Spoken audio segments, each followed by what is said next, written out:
always going to pop up with the next patch that comes out. There'll be an option to turn off that message if you would like to. The grade promotion, when you go to run that in any of the programs, it's going to check your grades first to make sure they're in numerical order. We want our grades to be K 1, 2, 3, 4, 5, 6, 7, 8, 9, 10, 11, 12, high school or college or something like that at the end. If you had 1, 2, 5, 8, 4, 3, it's not going to promote properly because 5 would go to 8, 8 would go to 3. So it's going to check to make sure that you have them in the right order before it runs the process. In the formation program, when you go to run the remove advance button, the date that the grade promotion was last run will be displayed for you so you know whether or not you need to do that. And it can also remove parent and guardian volunteer information in prep classes. In school, when you run the remove advance option, it'll also allow you to remove parent and guardian volunteer information. The delete batch process can now delete terms and rates that were entered in the batch. And there'll be a total number of entries displayed on your quick posting lists. So if I were in members and I did quick postings and I was quick posting all of my Sacramento information and I picked everybody that was in grade 2, grade is equal to 2. And I filled in all of their Sacramento information, so they got first communion, and today, and yes, it was performed here, and I hit next. When it finds everybody down at the bottom now, it's going to tell me how many people it found, so it's saying it's going to post that for all 7 kids that were in there. By the way, if you've never used the quick posting of Sacramento information, it's glorious. It allows you to quick post all of your first communion, confirmation information.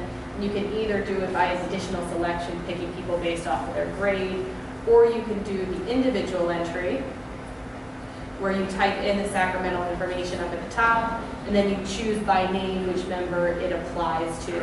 So quick posting allows us to take the same or similar pieces of information and apply them to multiple people at the same time. Section number 9 is our funds. There's not a whole lot that's changed with the funds, but the big thing that's there is when I come up to families and I go into my funds section. Before, if I were to look at the Van Loon's fund screen, when I click on this button, I would see a big, giant, long list of all the funds and periods that they have. When I click on it now, it shows me the funds that they have as opposed to the fund and the periods. It's called flyout menu. And when I hold my mouse over one, here are the periods that they have set up for one. So if I'm trying to get to fund number 9, instead of having to go through 30 entries before I get there, I now have to go past 5, and I can get down and choose the fund that I'm looking for. So it makes it a lot easier to navigate through the funds that we have set up in the program. And that's going to be true in all of the programs with that.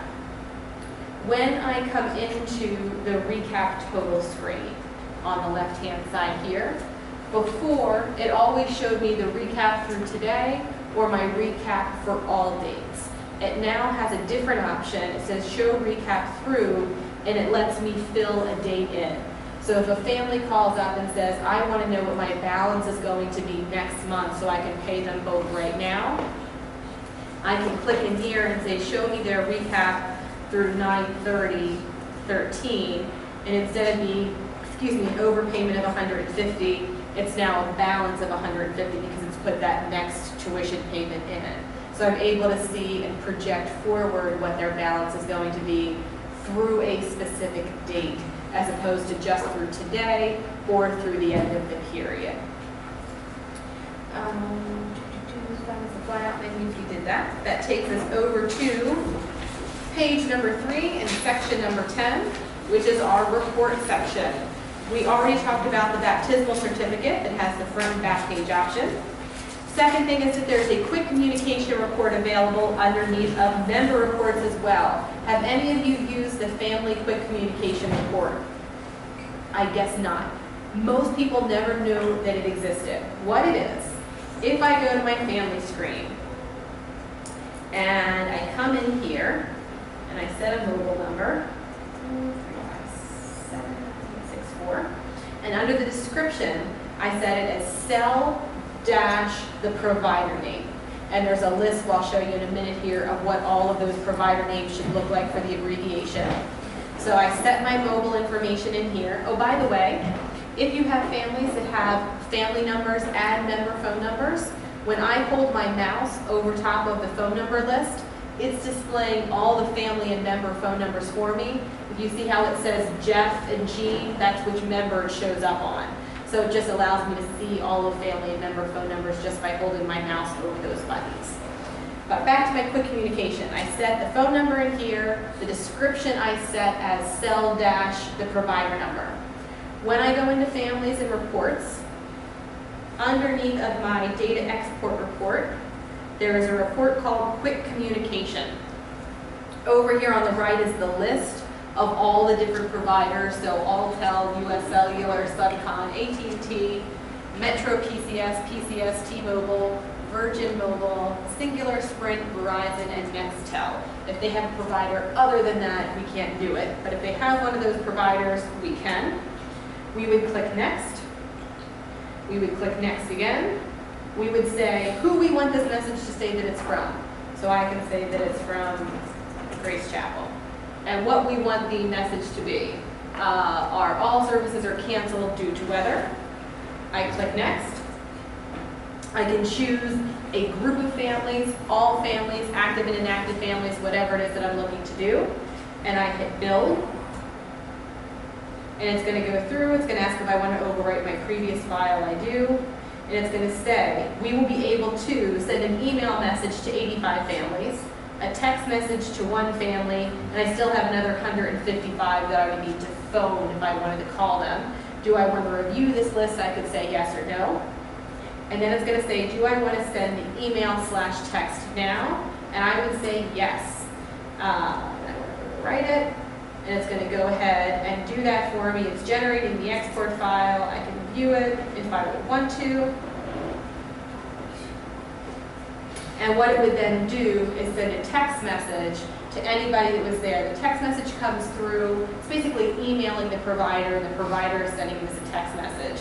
So when it comes in, it's going to show up sort of from a weird phone number, and I have my phone set to forward, so somebody, Michelle in our office is about to get a text message about this. But it would pop up, and it would say from, and it's usually, oh, there it is, it didn't.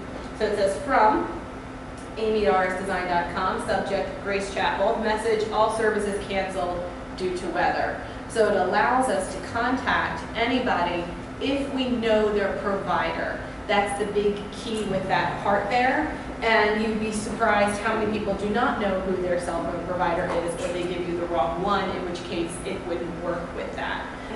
Is that in school too? It is. It is in all of the programs, church, school, and formation. And hanging out underneath of the letters and statements section in all of the programs is something called Quick Communication Permission Form. It's a form that you can print out to your families. It looks like this. And it just says, if you wish to receive text messages on your phone in case of emergencies, please provide the following information and what their name is, their envelope number, the cell phone number, and the cell phone company.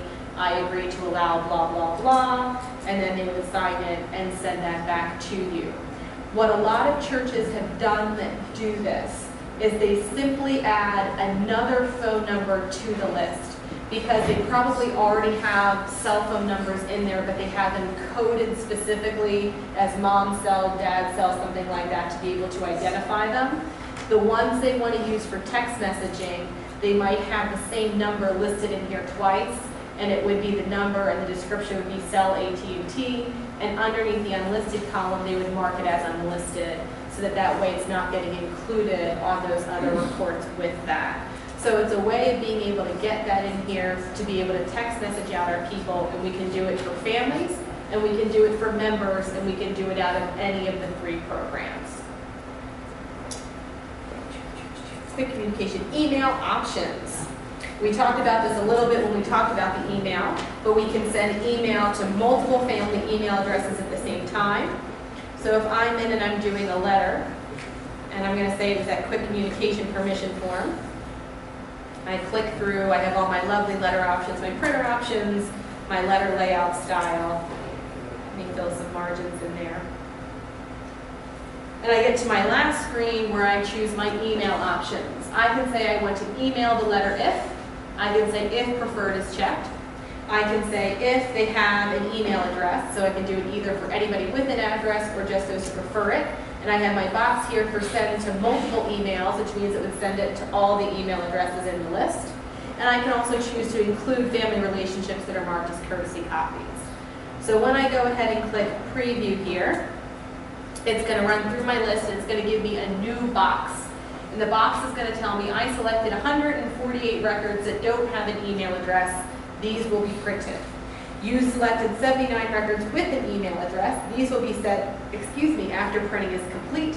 Click OK to cancel to return to the report wizard. So I click OK, and it's going to bring me up to my preview of my letters. So I can print these ones out. Across the top here, if I have this all the way up, you can see it's 148 are ready for printing without an email address. So it gives me a little note up at the top. I could print them or not print them. I don't have to. And down at the bottom, this used to say close, which was very confusing. It now says next. So I clicked my next button, and it's going to take me into my email address options. Up at the top, it's going to tell me that I'm sending multiple email addresses. It's for 79 records. Here's my email message options, who it's from, what my reply address should be, what my subject line should be. I can now add multiple file attachments to it. I used to only be able to add attachments from the same folder. It was kind of weird when you try to select more than one. You can now add as many as you would like. And you can choose to email as an image, email as text, or email as a PDF document. The image option now also embeds a JPEG picture so that people who use an iPhone are able to open it up on their iPhone now, which is very exciting. Before you weren't able to view it, just said you can't view it. You do want to be careful with the email option. As an image currently, there is a bug with 7.0a, so you don't want to use that option in 7.0a. You would want to use text for the PDF document. When 7.0b comes out, feel free to go back to the image option. The text just strips out any signature spots and margin information. The PDF option, if you notice underneath of attachment resolution, you'll see low, medium, high, custom. And then down here at the bottom, if you can't read that, that says old, lowest, old 100, 200, or 300 DPI. So they updated the versions of how that goes out so they look a little bit nicer. The old versions are still there, but the new ones are up on top with that. You would fill in your email server setup information, hit start email, and it would send those emails on out for you. If I had done this as a member letter, all members, pop down to you, letters. There's another quick communication permission form underneath of our members.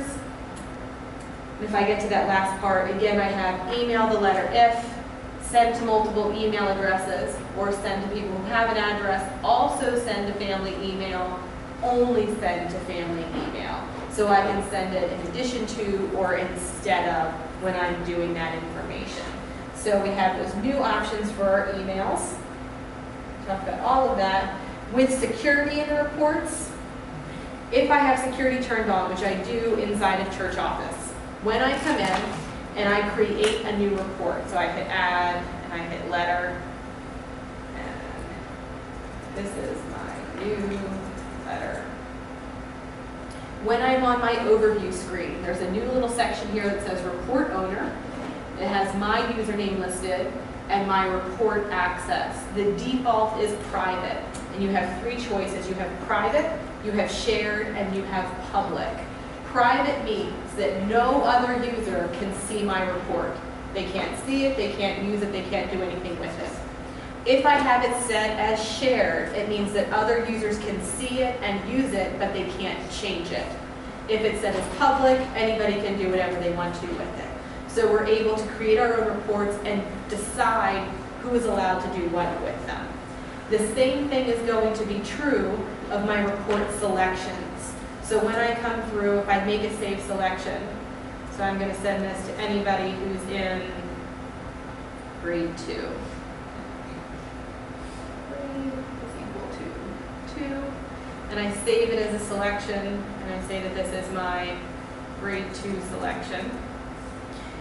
I again have the same owner, and access options. So I can allow other people to use my saved selections, use them without changing them, or not see them at all. So if you have one of those things where I've set up a selection and people keep messing it up when they go in and they accidentally set it to something else, this allows us to keep them from being able to do that. It does not prevent you from messing up your own selection. It just prevents other people from being able to mess up your own selection. So you still need to be careful with that.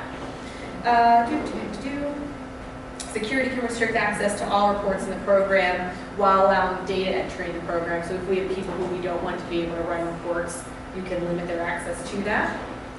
When we are on a report and we hit the print to file button. So for example, I have run labels. And here are all my lovely labels, and somebody else is going to print them for me because my paper's jammed, whatever.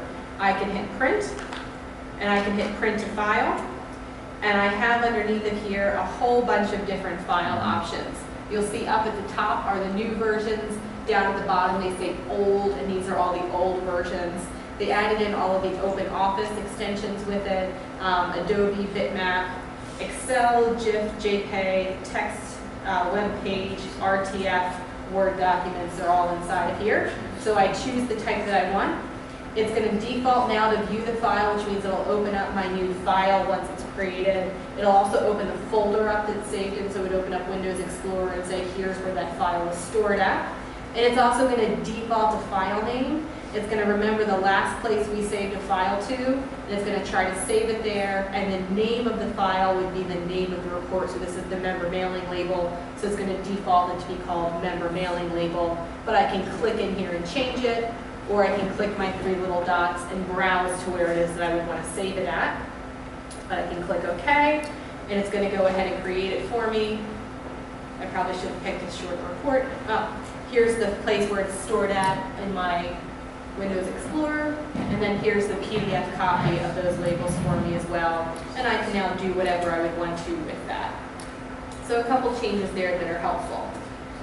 Addresses can be inserted in multiple formats. I'm going to go very quickly because we're already at 9:45. If I created a letter, so add a letter, on my insert, I have my old insert field option that I had before. I also have my insert list option, which allows me to insert in an embedded list into the program. And I have insert other, which allows me to insert in a page break or a closing. If I come into insert field and I pick on a date field, I can choose how I want that date formatted. Do I want to print that date as month, day, day, month, day, year, whatever those different options are. I can also choose if I'm inserting in an address information to do it as a barcode, uppercase or lowercase or postal or fixed case. So it gives me more formatting options when I'm inserting fields into a report or into a letter. We talked about those. Oh, if you're in that insert field or if you're adding fields to a list, when you're in there, up at the top here, it's giving you, when you click on it, it's giving you a little description right up here at the top about what that field is. Also, if you're on a field and you right-click on it, it gives you the same information.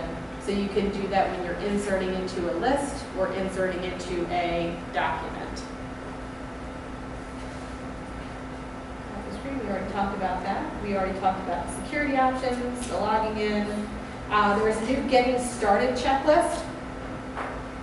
When you open up the program for the first time, there will be a little button over here that says Getting Started Checklist. If you click on it, it shows you all the things that you should do at the beginning, all the different things that should be configured or set up.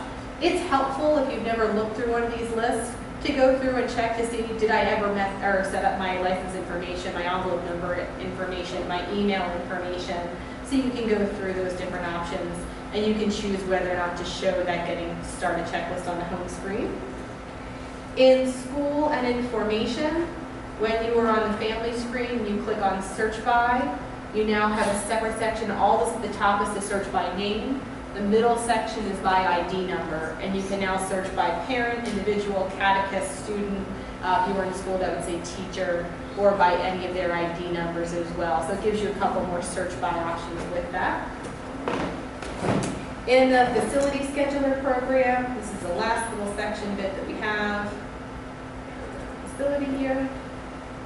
You can choose underneath the initial setup screen, file, setup, and initial setup, which calendar you want to default to. So when you click on calendars to view the calendar, do you want to default to weekly, monthly, and daily? You can choose to export events out to Google Calendar now. There's now an overview page on the reports, just like you would have with church office and school office. And when you do that, it's going to show the date range that was picked. So for example, if I'm running an event calendar, on my overview screen, it's going to show me what the date range is the last time this was run. You can upload calendars to an FTP site in passive mode. Quite honestly, I have no idea what that means. I know that you couldn't do it before, and you can now. Because if you are really excited about passive mode, you've got it. And when you are scheduling things in Facility Scheduler, and you can print out an event confirmation after it's scheduled, that event confirmation letter can now be emailed at the end of the scheduling process. And that is everything in a nutshell that is new in version 7. By no means do we expect you to remember how to do every last one of those things that we just flew through in an hour here, which is why you can always call me, email me, text me, whatever it is that you want to do, and say, hey, how do I do that mobile sync thing? Or hey, that text message thing sounded really cool, how do we set that up? So give me a call, send me an email. I'm going to put my contact info up here on the board for you, and hopefully you can read my handwriting. I do not have that lovely Palmer method, so it's not the most glorious thing in the world, but it's at least big.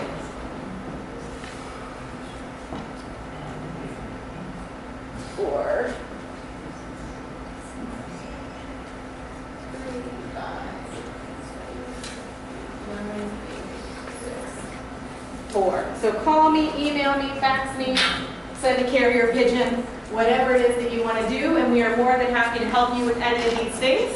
And we can always log in remotely to help you get set up as well. We have a couple minutes before the next class starts, so if anybody has any questions, feel free to go. I'm just going to turn the recording off, but yell out your questions if you have any. In the email function, is there